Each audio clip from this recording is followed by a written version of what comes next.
Train Dreams tells the story of a man's life through the first half of the 20th century. We witness his love life, his tragedies, and his old age. This one is a thoughtful mid-piece heavily inspired by the works of Terrence Malick, so let's see just how engrossing it gets.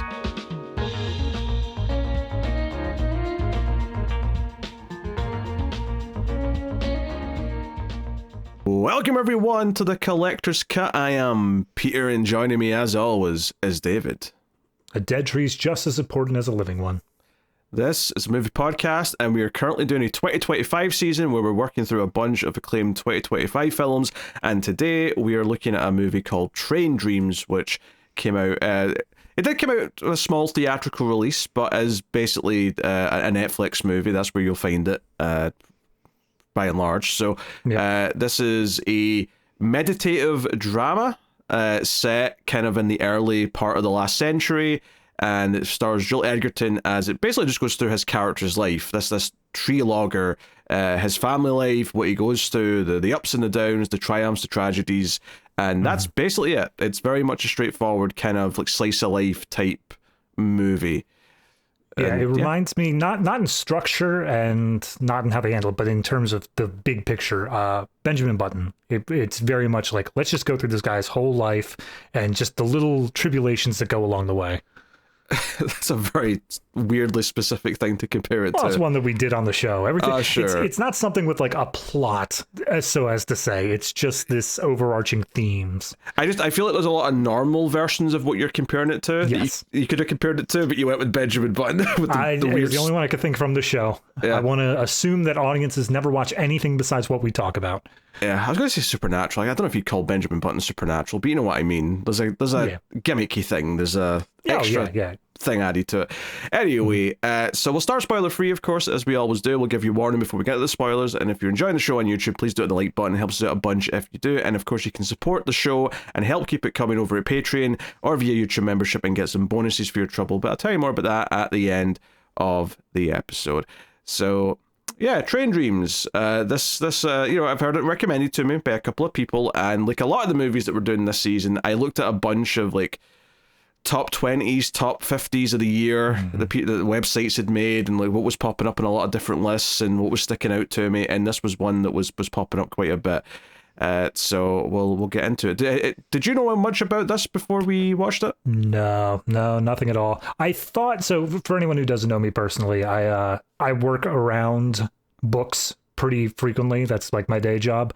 I thought I remembered the book that this was originally based off of. I thought I remembered seeing that, but as I looked deeper into it, there was nothing. It just has a vague familiarity to me. Yeah, I mean, I didn't really know much either. I other than just there's train riding, but that may just be an assumption I made based on the title rather than any actual knowledge. I'm seeing locomotives and dreaming. I don't know why I'm getting that. A Nightmare on the Orient Express. There you go. That's what I was picturing in my head. Freddy Krueger coming after a bunch of train passengers. So yeah, I mean, honestly, for some reason Joel Edgerton's there. Yeah, Joel Edgerton's there, and a few other faces which we'll get into in a minute. I don't really think there's much to say premise-wise before we just ask how we're feeling, honestly, because there's not a whole lot of plot, and like you said, it's not that type of movie. So we'll just get into it. David, what did you think of Train Dreams? I really liked it. It's so complicated in that way because this is one of those movies that I think is very divisive for general audiences. I think that most people who come and like, they know the sort of, Terrence Malick sort of films, the sitting down and just meditative sort of, let's examine humanity and life as a whole. I think they'll like this one because it does a good job of doing what it's doing. It does a good job of going through, and it has a central theme. It has an idea that it's really playing off of that I don't want to get too deep into without spoilers, but it's it's very good at getting its emotions across. It's very good at making me care for this character, despite the fact that they are essentially being passive and, you know, life is just kind of happening to them. But then I look at, you know, general audience's side of things. It's very slow. It's very deliberate. Not a lot is happening in terms of big bombastic things. There's a couple of few moments, but it is something that I think the general audience is probably not going to get a lot out of. So for me personally, I really liked it. I think it had a great cinematography to it. I think it really had a very purposeful vision. Editing wise, same sort of stuff. And also I was picking up on the score as well. Very purposeful, like string sections and very like melancholy cello sort of thing. So overall, I think it makes sense. This is getting onto a bunch of top 10 lists. I like the way it's put together. I guess my only little, I wouldn't even call it a criticism, but just my only little thing is I think Joel Edgerton can absolutely get some acting awards for this. I think he is great in this, but I don't think any of the rest of the cast really get up to that same level. He's the one who's given like the central focus. And that's, again, nothing wrong with that. It's not a criticism, but it is something where anytime another character is doing a thing, I do feel like they're kind of just temporary in this story. They're just there to fill this particular role and then they move on. They aren't given like a really heavy thing to do. So overall, great. And I have no idea how in the hell we're going to talk about this because this is not our normal kind of format. No, it's not going to be.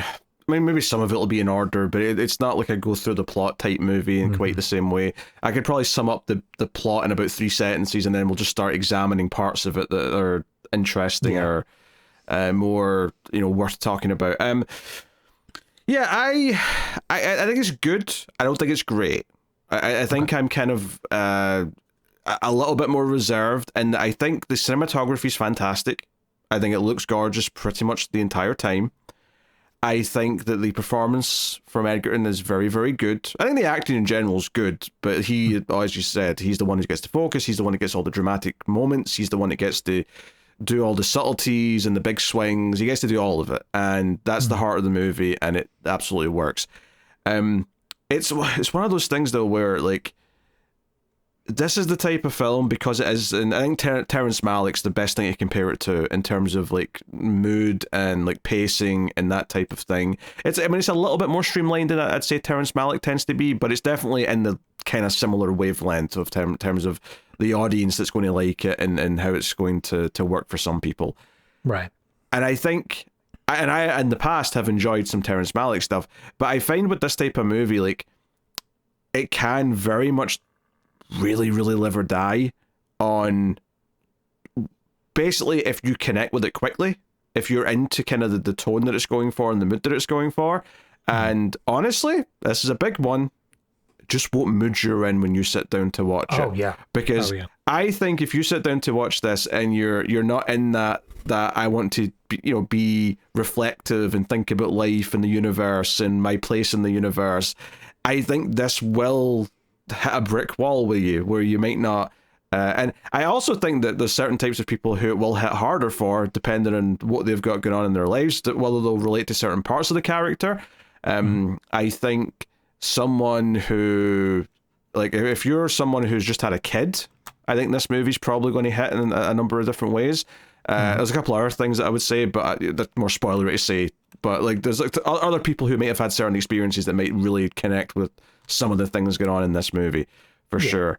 I think, I think I like it, but it's at a little bit of a, like, I don't think I ever was truly enveloped in it in the way that the movie wanted me to be, or the way that I wanted to be either. I think I was always at just a slight arm's length away of like being completely into it. I was like, I'm always appreciating that. I'm always like, yeah, this is good. Like, there's objectively nothing wrong with anything going on here. But I just wasn't completely engrossed in it in the way that, I don't know what other example I'd use, but something of a similar tone or style that where I do get, enraptured by, and I'm just completely into every subtle detail that's happening. Here, the part of me was like, well, we're doing this sort of thing kind of early, so I expect this to go on, and maybe I was thinking about plot too much as I was watching it, because it's not really that type of movie. So, I will say, for a movie of its type, it's not too long. I feel like often these types of movies tend to be like absurdly like meaty, where they'll be like, oh, it's 2.5 hours of this slow meditative stuff. This is like an hour 40, which is a lot more reasonable. Yeah, I was gonna say that's Terrence Malick. That's what he does with his stuff. Yeah, no, I feel like the target audience, and that's, not in a rude way or anything like that, but the people who are going to be hit hard by this, I think, are people who are open to reflection, like you said, but also I feel like this is slightly geared older. I feel like this is for people who are around their midlife / golden years. I think that that sort of thing where you're able to sit down and reflect on your life and like the things you've gone through. Because the character himself, we do get glimpses of his youth. We do get a little bit there, but we basically pick up this story as he has already established his life. He is already in that back end. So I think that it's going to hit a little bit harder in that sort of area.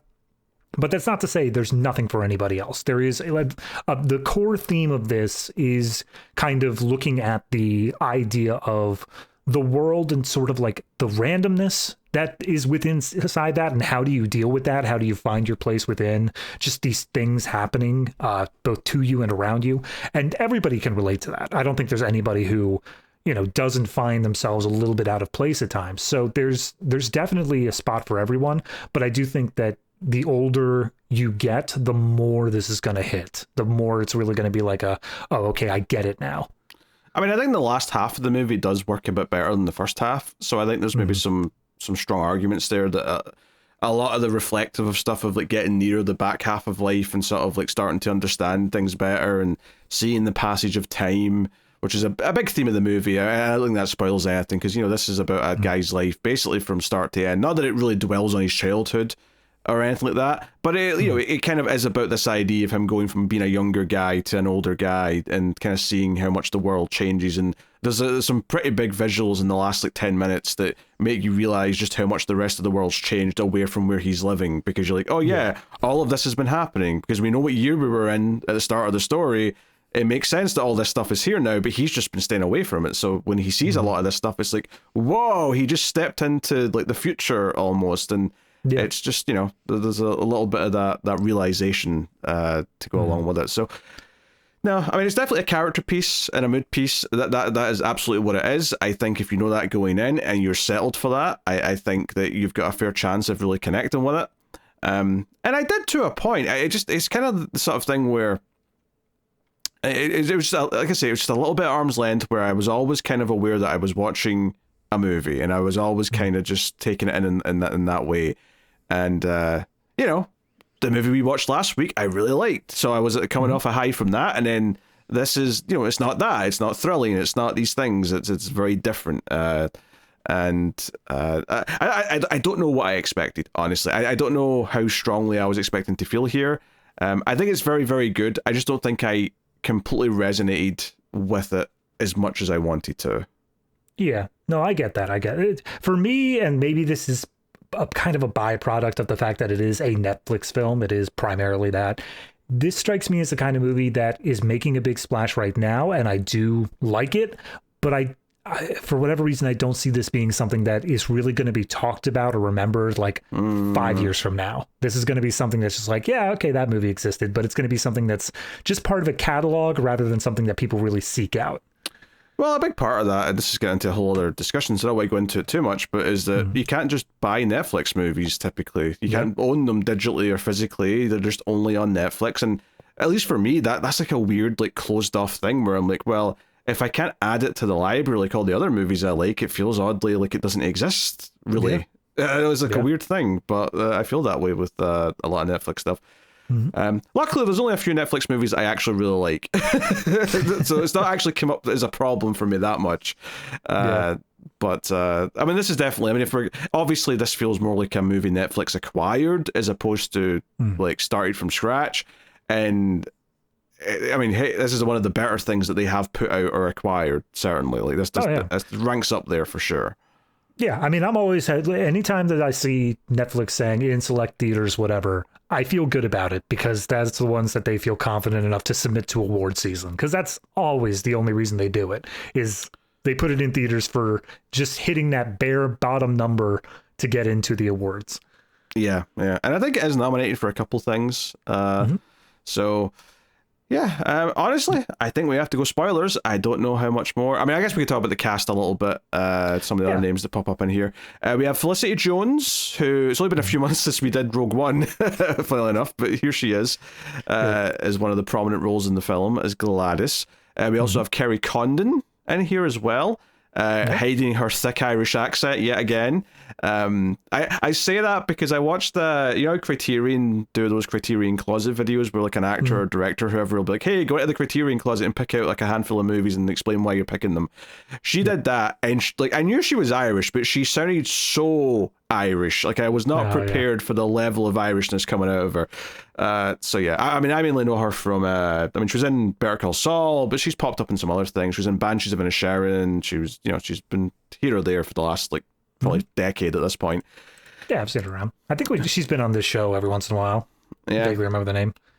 We got William H. Macy in here as an old timer, because he's an old man, so that makes sense. Yep. He popped up and I immediately recognized him, but maybe it's just because I've been like glancing at clips from Shameless recently. But damn, he got old. Like I was not prepared for full white beard William H. Macy. I was still waiting for the salt and pepper.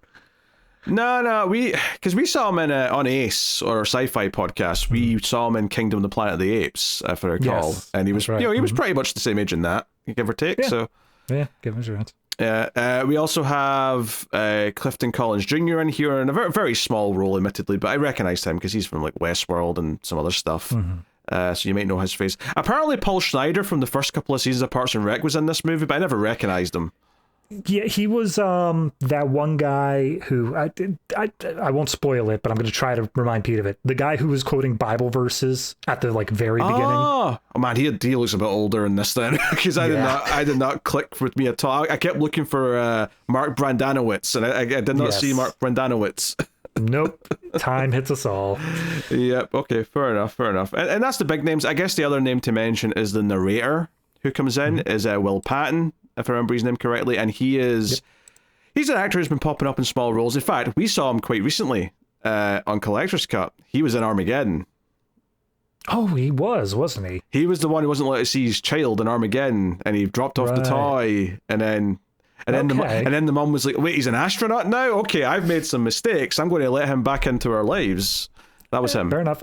He also just, for the reason that he's in this movie, apparently he was also the audiobook reader of the original, so it kind of gives a little bit of continuity between the two. All right, that's interesting. I did recognize his voice. In his older age, he was in some of the newer Halloween movies, and he's one of those character actors who's been popping up in things for literally 30 years at this point. So, that's the cast there. Also, actually, speaking of visuals, to go back to them for a second, let's talk about the aspect ratio just for a hot second here.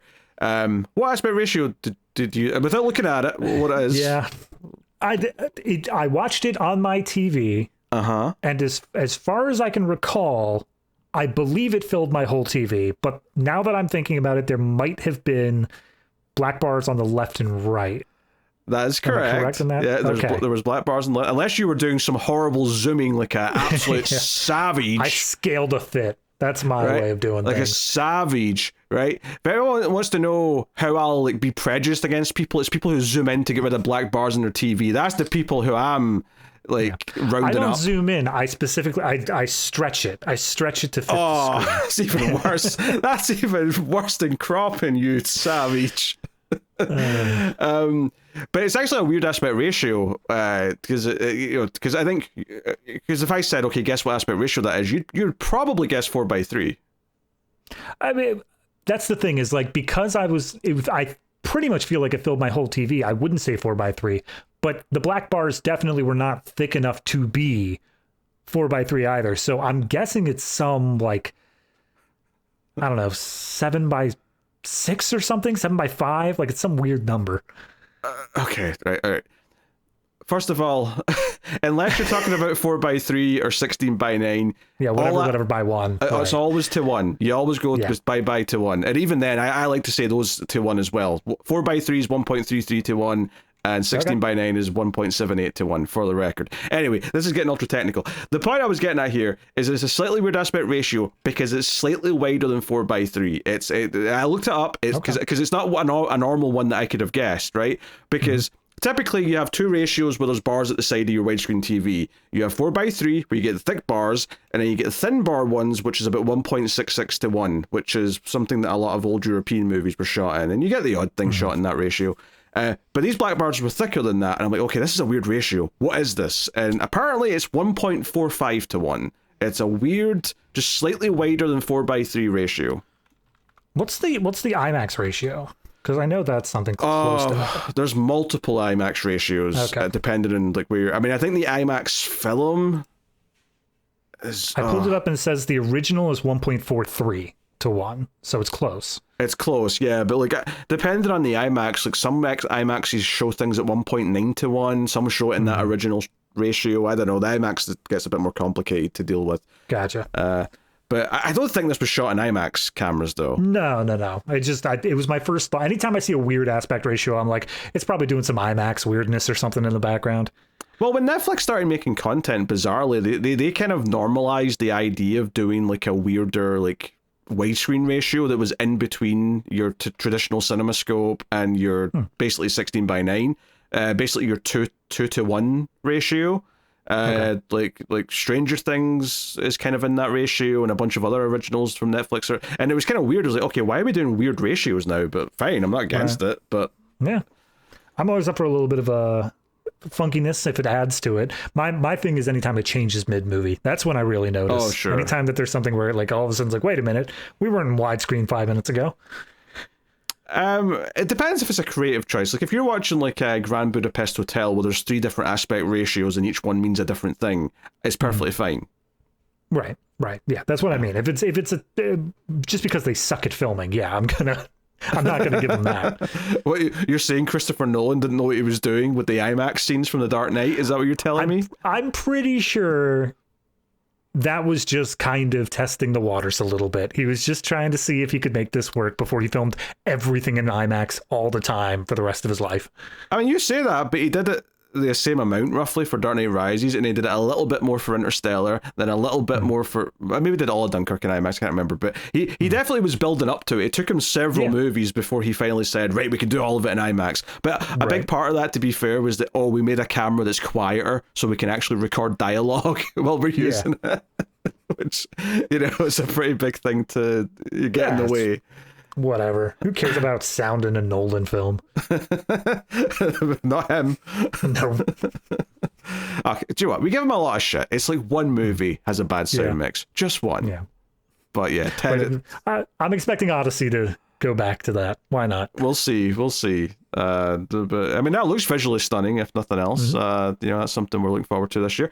Anyway, let's get the spoilers. Everyone's bored and is left because the technical aspect ratio talk was mind-numbing to them. But yes, I'm always down to talk about a weirder aspect ratio or like why they've chosen something unconventional, because even 4 by 3 for a movie these days is really unconventional. It's always like a bit of a bold choice if they do pick that. So anyway, that is the spoiler-free section. We'll get into the spoilers now for Train Dreams. You have been warned. We're diving in right now.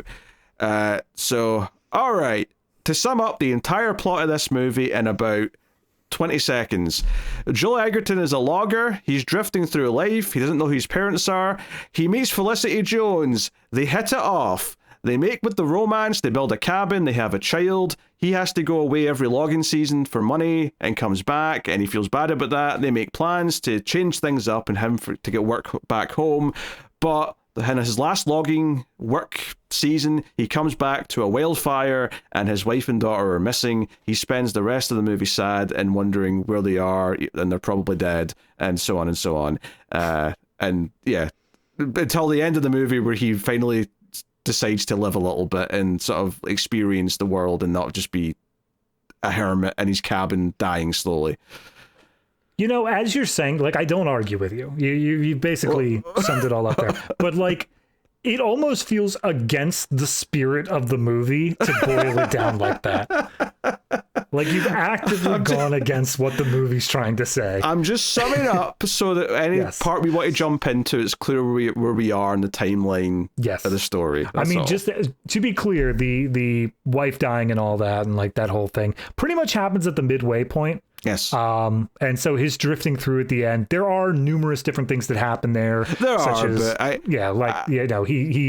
has I guess a courier service, he has some horses on a wagon or whatever. There are things he does over the course of that. But it takes a while for him to even get there. But I feel like in terms of summing up the plot, I think the wife and the child are the big turning point of everything in the story. So that's kind of the main thing to focus on. And a big part of the movie as well, of course, thematically, is this idea of him growing older and realizing how much the world is changed and how much his happy days are gone. And so on and so on. Because when he meets his wife at the start of the movie, it's during World War One or just before World War One. Yeah. So this movie takes place between 1890-ish to 1970-ish. 1960 is when he dies. Yes, that's why I said ish. Yeah. Well, and to be fair, it doesn't really take place over that time. You see a couple of quick scenes of him as a kid, and then it really starts when he's 25 or something like that. Yeah. So we were probably smack dab in the middle of World War One at that point. Yeah. So it's World War One because notably after his first logging trip, it was tough to get work locally because everyone was hiring during the war for the war effort, and now everything's dried up. So they really make that point clear. Once they get to that. But yeah, so that's the framework of the movie. That's kind of the sequence of events. And I think that's part of why I maybe didn't get as invested in the first half, is because as soon as they introduced, the wife character and he's romanticizing things with Felicity Jones, they're lying in the picnic blanket and talking about building a cabin and all the rest of it. The whole time I'm just sitting thinking, all right, well, there's going to be a tragedy somewhere, and that's what the rest of the movie is going to be about. Yeah. I was actually kind of worried when this movie began because it is so focused on their home life and how he just wants to get back and have a life with her and the child and all that. I'm like, oh God, is this just a romance movie? Because Pete's going to hate that. Just sit down and just watch nothing but romance the whole time. I think that's unfair to say that about me. All right. I every single time I've ever heard you talk about a romance movie, it's and I was bored out of my mind is always the idea that accompanies it. I mean, romance is secondary to drama. If it's good drama, I will be into it. That's fair. Romance regardless. I guess I'm more so talking about we don't stick on the idea that something bad happens to them. And it is just look at how happy I am with my wife the entire time. That would have been more surprising if they did that. But I was expecting tragedy. I was expecting, maybe not what happened, but I thought maybe she'll come back next time and she'll be gone because she's met someone else or something, whatever it may be. That's the thing is as we get him coming back and going back out to the logging seasons, every time that he came back, I was expecting a cough. I was expecting there's something when he leaves that is indicative of something happening. And then the last time she specifically says hey, if you do this one last season, we'll have enough money to open up our own home business and you won't have to go out anymore. I'm like, oh, you're dead. You're just dead. Got it. Just one more logging season till retirement. Yep. Just 2 more days to retirement. Yeah. And a lot of that logging stuff in the first half, which is, it's showing you how tough it is. There's, the trees almost falling on people. In fact, the branches do falling on some people. William H. Macy takes one to the head and dies 2 days later. So... Yep. I mean, they don't have the words for it, but it's very clear he gets a very bad concussion from it. They don't know that's what it is, but that's effectively what they're describing with his confusion and so on. So it really shows how, I don't know, because when it starts off with his work, and there's a whole thing where the narration says, oh, this man Robert, which is the main character's name, he would work with foreigners who would also be hired for some of the same jobs, and he would find comfort in the idea that they'd all work together and form these little mini families for the season and whatever. But the time where that gets really, really screwed up is when he agrees to work a train line job where he's helping build the railroad, and he's working with this Asian man, and they're cutting wood together, just they're sawing through a big log, and out of nowhere this gang of 4 white guys just comes up and take this guy. And Robert's saying, "What did he do? What did he do?" and they don't really have an answer for him, and they just take him up to the bridge part of the train track and just throw him off and kill him. And every implication is that it's just a racially motivated hate crime, and that's all it is. Oh yeah, no, that was a big thing back during this period of American history, where there was just huge anti-Chinese sentiment out west, because that's a lot of people were emigrating to there, and as they were working, it was lawless. Like, people were just doing this sort of shit all the time. So yeah, I mean, I have to admit, it's not a part of history that I know that much about, so this was all kind of just coming to me fresh. But you know, this is a big thing for him for the rest of the movie, because he has, like, you know, whenever he has these like train dreams, these train nightmares, he sees this Asian man. There's obviously this guilt that he carries, that he never did more to step in or stop what was happening, you know? Yeah, and that's kind of a big part of this, his evolution, his like guide over this, is that he kind of starts and ends the movie in the same place as essentially a hermit, someone who isn't interacting with the world. He's fine with just being this nameless person who goes on these logging things.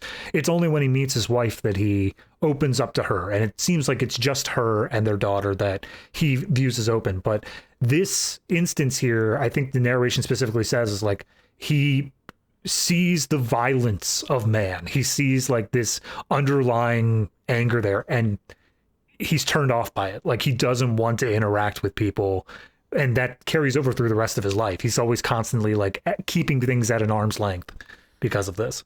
Yeah, and then when things do kind of come in, like, you know, when William H. Macy's character does kind of get friendly with them, and like, they do kind of bond a little bit, it just hurts all that much more when he ends up having the accident and dying. And you know, this is, you know, before he even goes back home and his wife and child are missing. But a lot of this movie is about just kind of both the obvious trauma, but also the less obvious trauma. Like, I think there's this I think the part of this movie that a lot of people relate to, who even haven't like went through some of these life events, like, you know, having a kid, being worried about seeing your family again and stuff like that. That's like the big obvious like drama, right? And especially once they're gone and you have to live with that. That's like, you know, that's grieving. That's a loss that has to be felt. And that's on the surface level, and it's obviously a very big deal. But I think there's also kind of this like silent like version of it as well, which is basically this idea that he just, like, there's a line he has really late on in the movie when he's talking to Kerry Condon about like sometimes the sadness feels like it's going to swallow him whole, but sometimes it just feels like it's happening to someone else, and he's just kind of like watching it, dissociating. And it kind of feels like, like how many people like go through life like not really being able to like understand why they feel the way they do, or how alone they actually feel on a regular basis, and just never feel connected to anything. And it feels like that's a big part of this, and it goes hand in hand with all of his grieving and the loss that he suffers, because it's just kind of like, you know, it's both his life as a person, but also his life as a husband and a father, and all these things that are all wrapped up into one. So yeah, I think something that is not touched that heavily upon in the movie, but is very influential on the character, is the idea that he essentially was raised an orphan. Like, he didn't know who his parents were. And by the end of the movie, like, that's, in any other movie that has a plot, that would absolutely be something that gets resolved somehow. Maybe they specifically say he looked, but he never found out, or something like that. But this movie makes a point of saying, like, he never did anything about it. Like, he never found out where he came from, who he was, anything like that. And I think that idea of not having a past, and then once he finds his wife, and obviously the wife aspect is like what he considers to be his life. He considers that to be like, it began there and it ended when she ended. That period is when that's all your identifying features are. Everything before that and everything after that is just that listlessness. It is that idea of like just coasting through and not really being able to connect with anything. And it doesn't make the loneliness any easier. They even say at one point, like, you know, this was the loneliest he had ever been in his life. And that was years and years after his wife actually died. So for that sort of thing to take place, I think that the character is a lot more deep than just the trauma of what happened to his family. It is this larger lack of connection that he's experienced over his whole life. And the small connections he does make are constantly being taken from him. Yeah, and it kind of almost teases a big connection towards the end with that new character Kerry Condon plays, where she's this woman who comes to town to basically take this new job on a watchtower looking over the forest. You know, she's going to be like a forest ranger type kind of character, who's just basically just watching for to make sure the logging's like not damaging the ecosystem, but also to watch out for wildfires, that kind of thing. And immediately it feels like, oh, this is them setting up like a new love interest where he'll find some comfort or happiness later in life. And they go so far as to give her kind of a similar backstory where she had a husband who died. And it's like, this feels, and he's opening up. He's actually opening up to her. He goes to see her and they talk, and he emits all these feelings and how empty he feels and how he hears like his family's voices in the forest, but he doesn't turn around because he's worried he's going to scare them away and that they won't be in there anymore. And is that crazy? And she gives him some comfort. She shows him some understanding and says, no, like, you know, I lost someone too, and however we deal with that, however we cope with that, is just how we cope with it. It doesn't make you crazy. And it's like almost any other movie, they would probably end up like sort of finding peace with each other and becoming a couple. Not even like in a super romantic way, but at the very least in like a, you know, like they've found each other. There's some comfort there. Instead, it's a much more solitary thing where after this point, he's willing to go and like see what the world has turned into, because he's been so cut off from it. But the one little spurt he almost had is that after he lived basically as a homeless man with no, he lives basically in the square where his cabin was for like a year or 2 years or something after the wildfire. But he does eventually work up the nerve to, I'll go back to logging. I'll go do that again. And as soon as he goes back to the logging site, there's like chainsaws everywhere. Like technology has jumped ahead in the couple of years since he's last done this. And everyone's calling him old man. He's a little bit slower. The attitude of all the younger guys is a little bit too, boisterous for him. Like he's like, oh, was I as like hard edged as these guys, or am I just older now? And it feels awkward because I'm older, kind of thing. Well, that goes back to the in his younger logging days, his relationship with William H. Macy. Macy at that point was the older guy. He was the guy who was, he would keep on talking and whatever else, but he would conveniently not really do that much actual hard labor or anything like that. He'd always be sitting off to the side. And they worked as a family. Like he said, they built these small families, so no one ever really like called him out on it. No one told him like, hey, get to work or whatever. But then when he comes back here, not only is he now treated in that William H. Macy role, because of the advent of this new technology and all this stuff, there is no space for an old man to just sit around and talk. This isn't a family unit anymore. This is a company. This is a profits-driven sort of thing where they are going to get done as much as humanly possible, as fast as humanly possible. And he's kind of pushed out of it, even after just that one season. He's like, I'm this is all I literally have ever known for a job, and I can't do it anymore. Yeah, but luckily he's able to find work back in the hometown, which is this small little town that you kind of imagine in like an old western kind of thing. And it's funny. It's literally the Hill Valley from Back to the Future 3. But even at this point, though, it's like, okay, it has to be at least like maybe like a decade after World War I by this point, and this this town's still pretty like in the old ages, by the looks of it. Well, this whole thing takes place, I believe they said in Idaho, with stretching over into like Montana and stuff like that. So it's very much like, it's not even the West Coast. It's very much the Northwest, where it was not developed. Even nowadays, like it's very sparse. It's very much forested area. So I imagine it would take a very long time to get that sort of thing developed into major cities. Yeah, because you see like a car go by at one point, but like you said earlier, he gets this job as like a courier. He gets like this horse and carriage after this other guy dies, and is like, I'll just take. He basically becomes a taxi driver. Basically, there's literally in his little montage of taking different people. There's at one point there's like 3 women in the back of the carriage, all kind of drunk, and I'm like, this is just like a cab driver who's taking home the girls who've had a night out at the end of the day. I was gonna say, I just imagined him like, just from a modern perspective, he would absolutely be turning around being like, so if you could rate me 5 stars, that'd be great.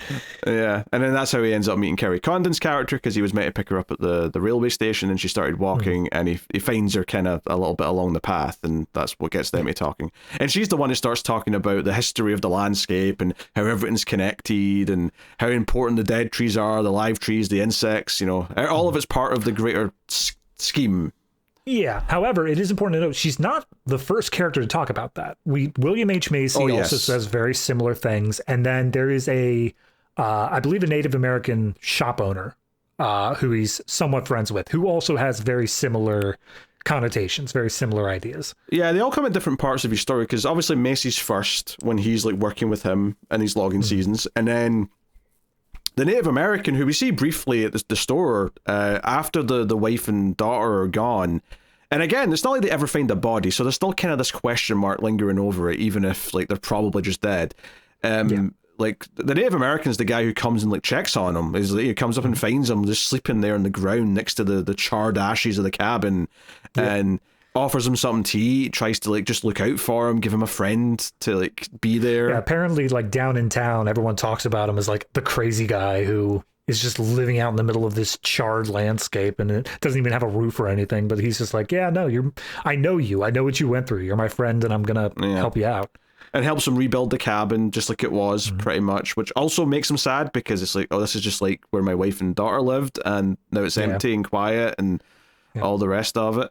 So he also, somewhere around here, I don't think they were wild. I think that they were, like, it was an actual domesticated dog, but he gets a dog and a bunch of puppies as well, which felt to me like it was leading into this idea of like letting people back in. Like, yes, these aren't actually people, but the idea that he's going to care for these things and allow them to hang around with him. Well, it was also that like the wife had kept saying that they should get a dog. That was like one of the first things they ever said. Like, oh, we should get a dog when we build our cabin, and they never actually did it, I don't think. So this was him like kind of honoring that request after the fact, kind of thing, and also obviously it's company for him, because he's very, very lonely otherwise. Yes. And then one of the other big events that happens later in the film is he finds the woman outside who's injured and brings her in to help her, and he immediately jumps to the conclusion that this is his daughter, who's now grown up another 10 years, that he's going to help. I love this segment so much, if only because we never get an answer. Like, not even so much of, is this Kate, which obviously it doesn't seem like it should be, Kate being the daughter. But they also put the question mark on, like, did this even happen? Like, is this something that actually happened, or did he just imagine it in like his grief and PTSD? Yeah, there's a lot going on there, because he has like a dream at one point where he imagines like what happened the night his wife died, right? And that she was running through the fire with the baby and she collapsed, but the baby survived. And then this was kind of like a follow-up to that, where, oh, maybe the daughter was an orphan for a while, but now she's grown up a little, she's been looking for her father, and she's made her way back. But of course, when he wakes up in the morning after patching up her leg and putting a splint on and all that, she's seemingly went out the window. And yeah, you're right. Like, this could have never happened, or it did happen, and this wasn't his daughter. It was just a random woman who got hurt, and she woke up with this man sleeping in a chair next to her and said, F this, I'm gone, regardless of the fact that he patched her up. Both of those seem more likely than this is actually his daughter, honestly, right? That feels like the furthest from the truth. But there's just this idea that he thinks that, oh, maybe she'll come back. I'll put out some food every night in case she comes back. And that's kind of a thing he does for a while. I think even the narration, because that's very close to the end, the narration even says, like, he hung out there pretty much until the end of his days, like, always hoping that girl would come back. Like, that was his thing that he held on to hope to no matter what. Except for the final sequence of the film, he does go to the nearest big city. At that point, I forget which the city was. Maybe you can help me. The book says it was Spokane, Washington. That sounds right. I don't know if it was in the movie. That was right. It was. I definitely remember Spokane now you've said it, because like because they said it and I went, where the hell is that? I never heard of that. So yeah, you go. But yeah, there's a shot where he's walking down just the main street and the camera's looking up, because the movies did a lot with its cinematography all movie of like looking up at the trees. There's been a lot of that, like a lot of looking up at the trees tops and just how tall they are. And there's a shot here at the start of this section where it's looking up and it's just this building, and it's a very modern looking building, you know, what we imagine a post-industrial building to look like. And it's like, wow, this is weird. And there's like, you know, there's neon signs on some of the displays, and he walks past a store window, and not only is there a TV in color, and we've not seen anything TV like this entire movie, but there's an astronaut on the TV, and he asks like this stranger who's standing there, is like, hey, what's going on? And she's like, they're in space. And he's like, huh. And then it shows an image of the Earth from like the spaceship or space shuttle or whatever, and he's like, what's that? And she's like, that's us. And he's like, oh, I'm like, oh yeah, he has no idea what Earth looks like. Yeah. No, the very, very end narration reminds us just like, he as he died, he lived a quiet life. He never once spoke into a telephone. And I'm like, oh yeah. Like there was a whole era where like people could totally get away their entire lives without ever having to do that. And this is that same sort of thing where it's like, yeah, no, of course he wouldn't have gotten like an outside visual of what all of Earth looks like prior to that moment. It's definitely like, I don't get me wrong, I do think getting to 1968 and never using a telephone is very impressive, because they were definitely very, very commonplace by then. But yeah, no, it is kind of wild that he just never, like, honestly, the thing that made me think of a little bit, in Shawshank Redemption, when Brooks gets out and he's like, oh, the world had to go and get in a rush or whatever he says is the line, because he's surprised that Carr's been around because he spent most of his life in prison and he's not used to this, because that movie's set in like the 40s or something like that, if I remember correctly. And I was getting some of these vibes here where he's like looking around and there's planes been offered, there's like shows in a theater of like, hey, come see the circus freaks, and it's just a guy in a costume kind of thing. Yeah, he's just such an alien to this world. He's like experiencing it, and it feels good that he gets to see all this stuff. It's good that he gets a plane ride and he gets to feel that and like, look it down and feel connected to everything. But it is kind of this wild, final chapter. Yeah, I think that's obviously a very intentional choice here. Is that so much of this movie he's felt isolated. He's felt isolated from other people, and a lot of it's been self-inflicted and all that stuff. But this last bit here is basically just showing, like, for the audience's perspective, we've been so lost in the woods. We've been so much dedicated to this rural lifestyle that even we as the audience were not aware of, like, what has been going on in the outside world. What has been going on as everything has progressed here. This movie entirely skips over World War II, as far as I could tell. Like, no one even mentions that happened. So to have this at the end here and to show, like, okay, he's going into the world, he's seeing like what is going on, giving this bigger picture idea.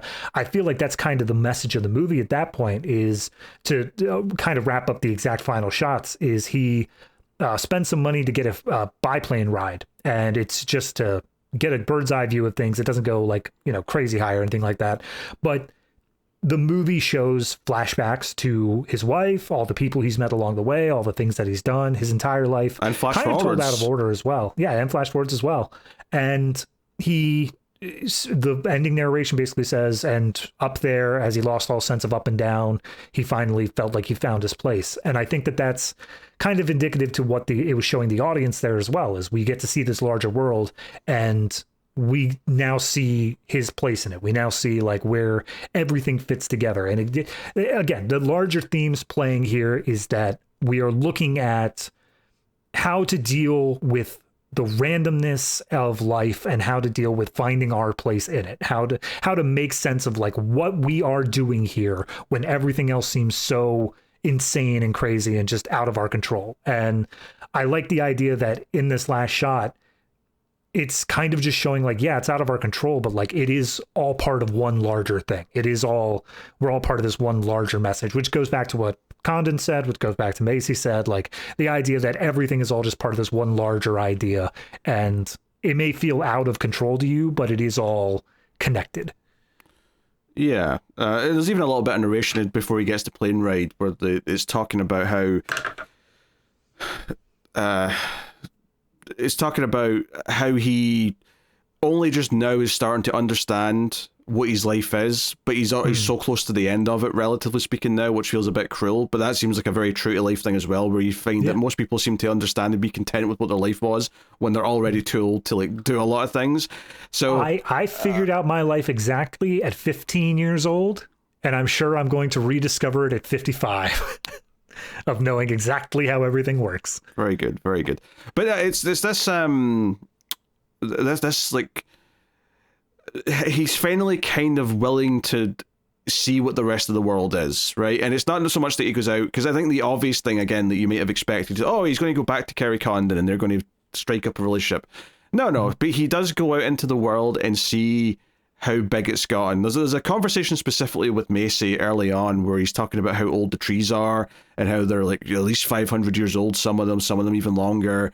And like they're even starting to talk about, well, what happens when we cut down too many trees? And like the young guys like, I've seen tons of trees all over Canada and like the north, northwest. Like there's trees to cut for 1,000 years. And I'm like, yeah, right. The arrogance on this little shit. And then we make the chainsaw.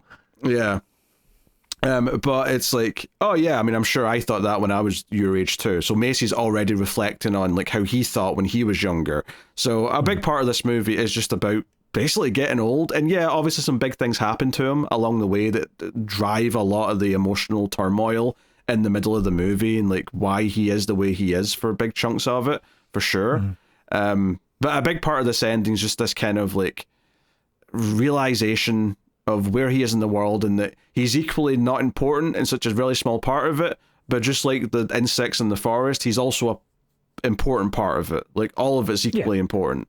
And there's kind of like an acceptance of that here in this final moment. And there's some great visual stuff here as well. When it flash forwards to like his deathbed and you see like the moss has grown over where he's died in his sleep in the log cabin, it goes to that shot after you see the boots on the tree that has also been covered in moss, and the boots in the tree were basically like it was like a sort of like a burial ground thing where after someone died of being hit with a tree or whatever in the logging, they would nail their boots to the tree. In fact, one of the opening shots of the whole movie is these boots in the tree, and you're like, what the hell's that? Why is there boots like all? And because it almost looks like once the mold started to like, or the moss has started to go over it, it looks like they're just part of the tree at a certain point, but you can still tell they're boots. It's like, how did that happen? And then later on, you see why they put them there, and then it's just a passage of time that eventually looks like they're part of the tree itself.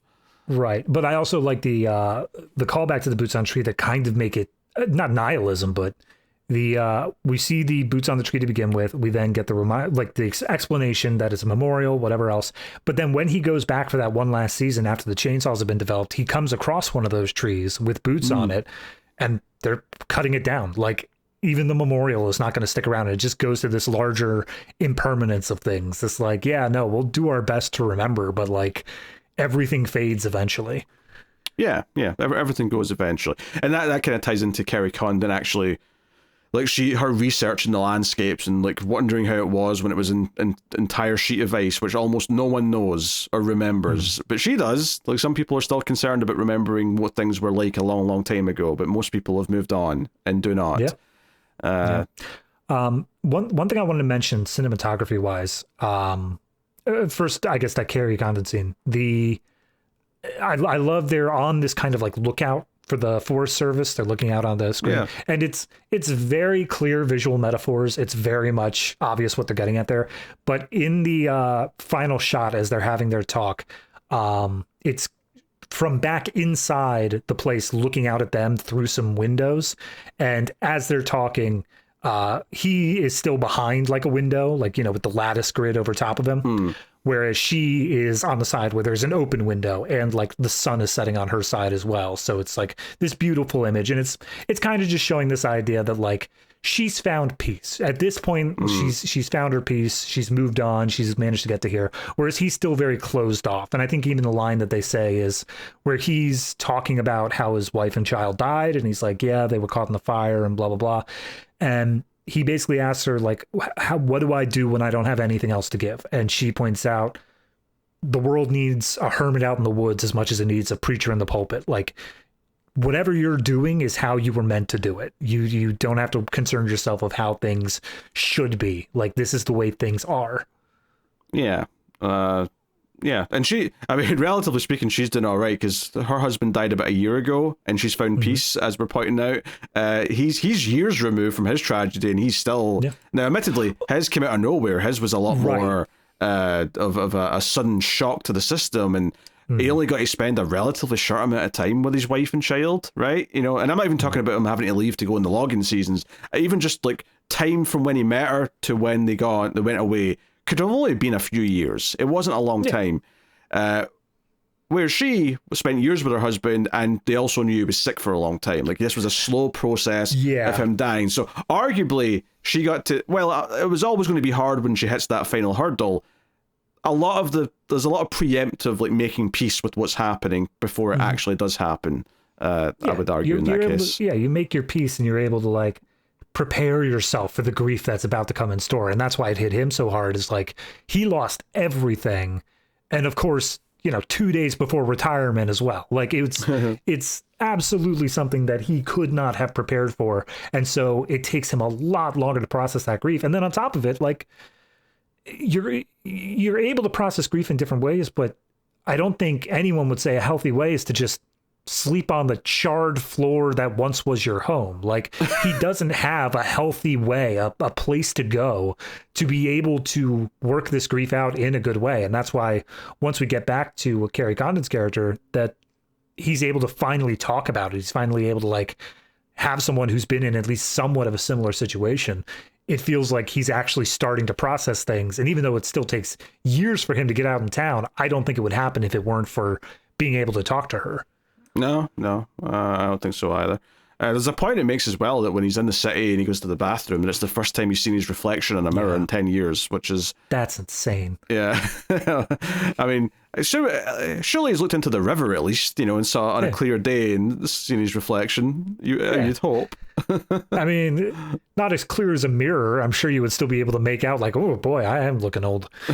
I'm getting up there in the years, yeah. Yep.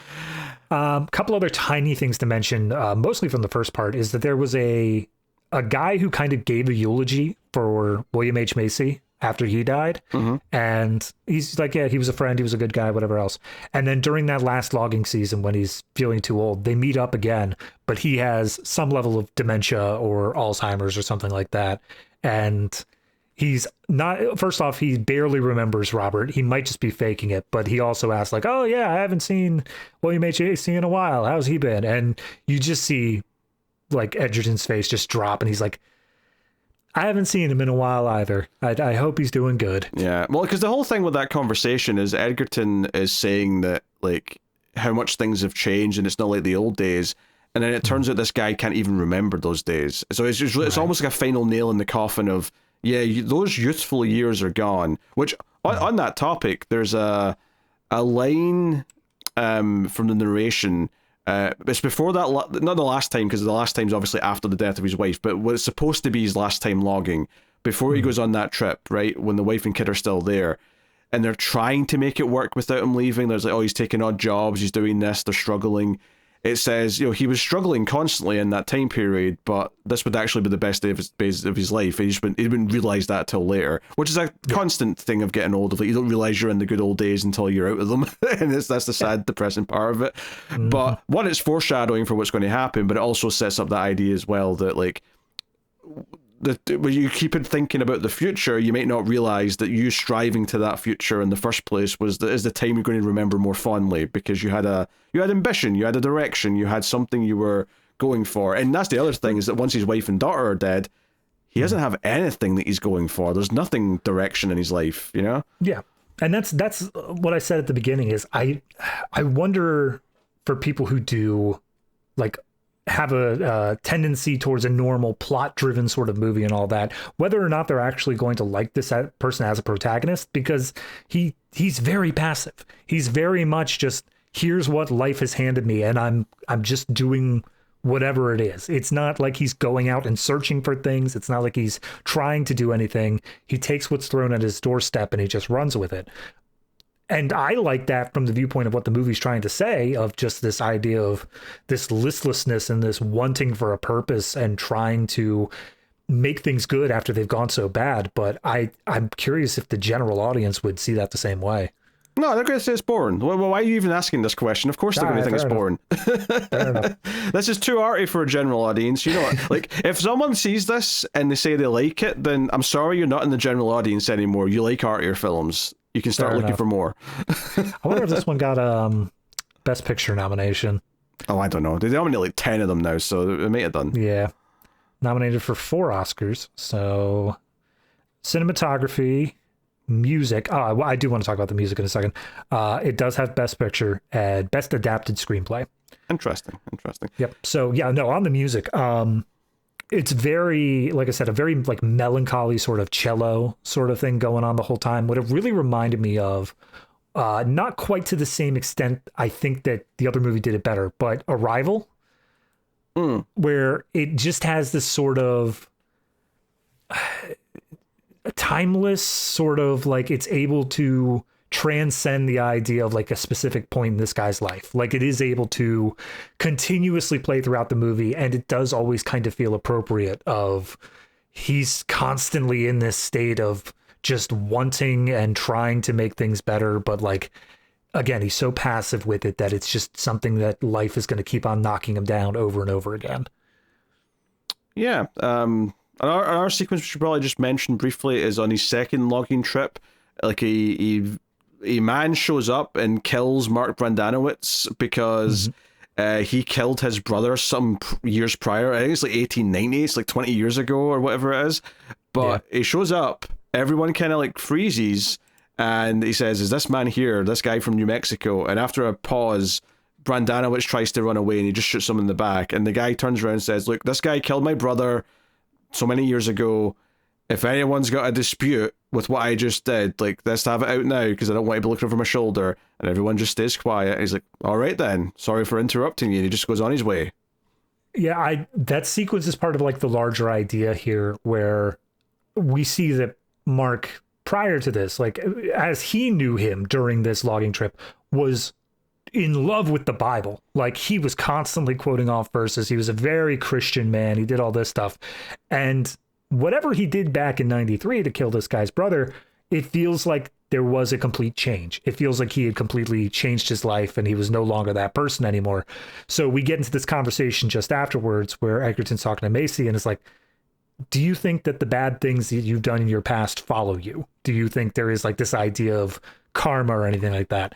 And Macy kind of talks it down. Like he's like, well, I mean, if that's the case, I feel like I could be better off than I am right now. Like, I don't think that I would be in my current situation. But he doesn't like replace it with a hopeful idea. He doesn't replace it with like a, oh, this, whatever. It all comes back again to that idea of like, it's random. It's just, life is just what it is. It's going to be. We can search for deeper meaning, but it's not, whatever you did in the past is not going to influence what you get in the future. Yeah. Well, I mean, it did for this guy. For Brandanowitz, he directly did something and it came back calling, almost literally. Obviously, what our main character's worried about here is his guilt over this Asian man that he did not help on the railroad. And, you know, because even, you know, he has that scene at the fire after the like, when I say fire, I don't mean the big fire that killed his family. I'm saying he's sitting at a campfire and he sees the Asian man sitting across from him, who never really says anything. But he just yells at him like, "Did I deserve this? You know, like, you know, why this? Why this much? Like, is this my karma for what I failed to do?" He even calls out saying like, "Did they deserve that? Like, did my wife and child deserve that for my own sins, my own failures to act?" And that's him looking for connections where arguably there are simply none. Yeah. It's just, happenstance. And I think that's honestly, like, you know, we've talked about most of the movie now at this point. I think that's what I like most about the movie is, whereas I would critique other movies for feeling too disjointed, too disconnected in their plots, like it doesn't feel like there is a cause and effect. I like that about this movie, where it does feel like random things happen. Like, and that's true. You know, life doesn't follow a cause and effect. Like, random things will just happen. Like, it doesn't fulfill narrative sense. It's just going to be what it is. And I like that this movie, while it does have an overarching theme that it's going for, it doesn't play into this idea that things are going to make sense by the end. Things are going to, like, you know, everything that happened at the beginning is going to pay off by the end. It's just this guy's life. And I like the analyzation of that. I like the themes that come into play. And I think that having that as a message is something very unusual in modern Hollywood, and even like any time of Hollywood, where we want to part with the idea that there is something more. But this one says like, no, there isn't, but it still leaves it in a positive way. It still leaves it in a way that makes you still feel okay about the situation. I can definitely tell it was a book first. I will say that. And I think it is lacking something for me to put it over the edge into like greatness. And I think a big part of that is probably just some kind of I don't know, there's definitely the first half especially that feels almost like just one big long montage, as opposed to sequences that have like a purpose. And I'm not saying that I need more like what you're talking about there. I'm not saying that there needs to be like, I think the meaning and the message of the movie is perfectly fine. I think it's a good message. It's a good analysis of life and how to view the world and your time in it.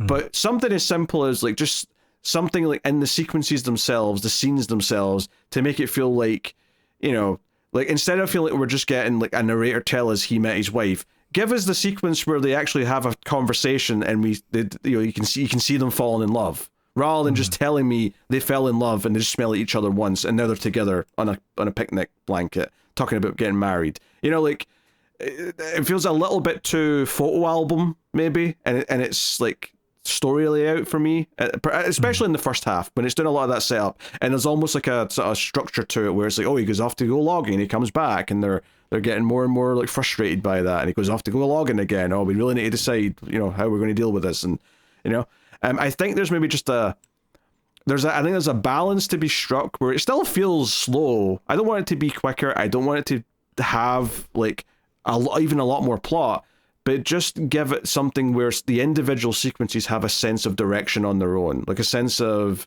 you know, momentum, right? You know, it just, I'm finding it hard to get exactly the, like, pinpoint the exact level of change that I would need. And it's probably very subtle. It's probably something very, very subtle that wouldn't actually change it that much, but just something that gives me a sense of more, like, you know, earn my caring before we get too, like, melancholic with it, right? You know, get me into it a little bit first, but making me care in some way. And it just, you know, there's just a little bit missing there where I felt a bit, like I say, a little disconnected, because I feel like I'm watching a sequence of images with a narrator telling me how I'm supposed to feel, as opposed to the sequences themselves hitting that on their own.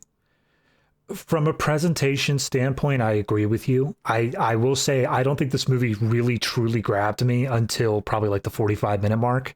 Somewhere around William H. Macy dying and the fire that took the wife. Somewhere around there is where I really leaned in and paid attention. But I do think from a storytelling perspective, from getting those themes across on a meta level, I do like the idea that we do kind of gloss over so much of the early relationship. And then after the death, after she dies, we see these moments keep on being played back via flashback. And it kind of leans back into that idea of you don't know when you're in the good times. It's only when you're looking back on it. So we do kind of get glossed over in the moments that should count the most, but that's only because he didn't know they would count the most back then. It's only we keep getting these flashbacks to it throughout. Sure. Well, don't do that then, but do something more to pull me in early on. I think that's the big thing for me here, is that at a certain point, I don't want to say it's manipulative, because that's not the right word, but it's almost like we slap some narration on it, and we have some sad music playing or some strings playing and some pretty images, and that should do the trick. And it does to a point, like, because the cinematography is fantastic, and there's specific sequences that are good, like the sequence in the railroad where the guys come and grab the Asian man and he feels kind of helpless watching it, like that for like 30 seconds is like you know, not even nail bait, that's not the right word, but like you got a gut in your, you know, punching in your gut, right? You can feel it in your stomach. It feels awkward and uncomfortable, and you feel like this is something that he was powerless to do, and it feels like it's starting to hit at something, right? I think just some more sequences that really made me feel something in and of themselves, as opposed to just kind of feeling like a recap of someone's life early on, would have went a long way for me to elevate it from good, because I think the cinematography is fantastic, and I think the themes and the overall message that it's trying to get at in the back half is good. But I do think that first half takes a little while for me to get into it because of those reasons. Yeah, I do wonder if it obviously wouldn't fit everything, but I do wonder if it would be a major fix to just tone down the narrator a little bit, because I did have this feeling in my stomach of, as long as this narrator is telling me what's happening, we're not actually in the story itself yet. It feels like we're just getting the backstory for all this part until we get to, you know, he actually builds the cabin with his family. And I think that's where the narrator takes a step back at that point. Yeah, he's never completely gone, though. He does pepper in throughout the whole thing. Yeah, I almost wondered, like, if, like, not to go all Blade Runner, but, like, I wonder if, like, a narrator, like, less cut would be interesting. I would definitely watch it just to compare. Like, it would be very interesting to see what still comes across. Like, all you'd put in instead is every so often give you, like, a year coming up in the corner saying, okay, it's 1910, it's 1915, it's 1920, whatever. And just have that to sort of pepper the time differences and just do that. Well, see, I'm not even sure if I would want that, because I think I would be so much more impressed if we started up the him going into town scene and I didn't know what year it was. If he just went into town and then, like, all of a sudden, like, oh, look, there's a TV. Jesus Christ. Like, all this stuff is happening right here, right now. And then the moment that I'm thinking of the most that could benefit from it is when he looks at himself in the mirror. Because the narration is saying, like, he hasn't looked at himself in the mirror in, like, however many years. And that has a punch. It punches in its own weight. But I think just for the first time an audience member seeing him looking at himself, like literally looking at himself, would pack so much more of a metaphorical punch as well that we wouldn't need the narration to say it. Yeah, well, I was just saying the years in the corner because I feel like you have to do something to establish time. Maybe you could just say the month so that you're establishing that a season has passed, because I think you probably need that a little bit just to get the sense that years are passing throughout the relationship with his wife and the going away for logging season, coming back, so on and so on. That's fair. Maybe at certain points you could do it. Maybe it's something that drops off over time where, like, he loses track of time, so therefore we don't need to know it as the audience either. Maybe something like that. Yeah, so... You know, I think it's a good movie, but I do think it's one of those, like, sort of Oscar movies where, like, I'm not going to remember it all that much in a couple of years, and it'll fade. Yeah, and it's, like you said at the beginning, it's this extra level of tragic for it, where it's here for Oscar season, but once it's done, like, even if it wins a lot, it's still going to get buried under Netflix's catalog. Like, it's not going to be something that I feel like Netflix is going to have up in their top 10 3 months from now. No matter how many awards it wins, it's just going to be buried under whatever the next thing is. Yeah. And it's not even, like, I even think that's, like, a separate issue, because I think there's so many movies from, like, Oscar seasons gone past where they seem like big contenders in that moment in time, and then, like, you know, a couple of years passes and, like, no one remembers, like, half the movies that were nominated in 2018 for Best Picture. They've just been forgotten to time for the most part, so... The only ones that stick in my mind are Slumdog Millionaire and Crash.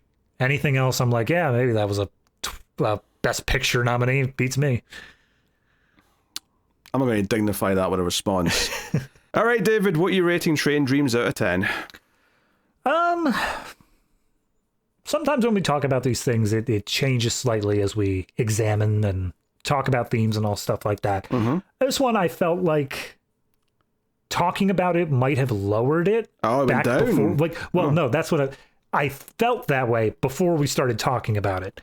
Now that we're done, I feel like it still stayed the same. I feel like I went in expecting you to, like, a couple of poking holes and things, but overall I still came out with kind of the same feeling. And that is, I think this is a solid 8.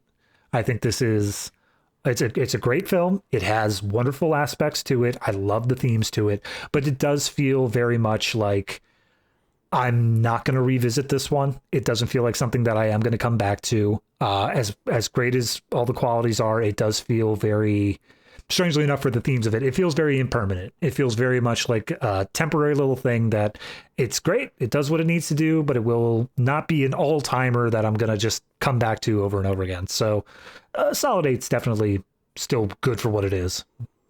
Yeah, for me, this is one it's less than the sum of its parts. Because if I go through all the things that I talked about in the ratings rundown segment, which you can get on Patreon or via YouTube membership, I rated a lot of things very highly because I think individually they're all very high, but like it didn't grab me as much as I wanted it to. I wasn't feeling engrossed in it as much as I would like, and that disconnect just meant that I never fully was enveloped in it. Like I feel like I'm outside a window going, yeah, that looks pretty good, but like I'm not necessarily inside there with it. So. I think for me, it has to be a very just kind of diplomatic 7 out of 10, which is to say it's good. Okay. I really can't say it's a bad movie in any stretch. There's definitely things in it I liked, but I'm like, yeah, I'm glad it's done, and that's me. I don't have to watch it again. So in terms of making the cut, I think what it sounds like we're both at is makes the cut. Like it's not a cut above, it's not cutting it close. It does just make the cut. Yeah, I mean, I'd say I'm teetering on cutting it close, to be honest, but you clearly wanted to make the cut, so I'm not going to fight you that much. I mean, I'm not, its biggest cheerleader, but yeah, I think cutting it close does the movie a disservice overall. Yeah. Just not as enthusiastic as I wished. And I looked up the director, by the way. We never really mentioned the director earlier, but yes. Clint Bentley is the director, and this is only his second feature-length film. He'd done a bunch of shorts before then. He's written one or two other things, but he only directed this and a movie called Jockey from 2021. Yep. Which, stars Clifton Collins Jr., which is probably why he had a cameo in this, because they'd worked together before. So okay, makes sense. That's something. Yeah, so there you go. That is Train Dreams, everyone. And what are we doing next week from 2025, you might be asking? Next week, we are looking at Sentimental Value, which I've heard get a fair bit of buzz. So I'm looking forward to checking that out and seeing how it is. Why are you skewing your face at it?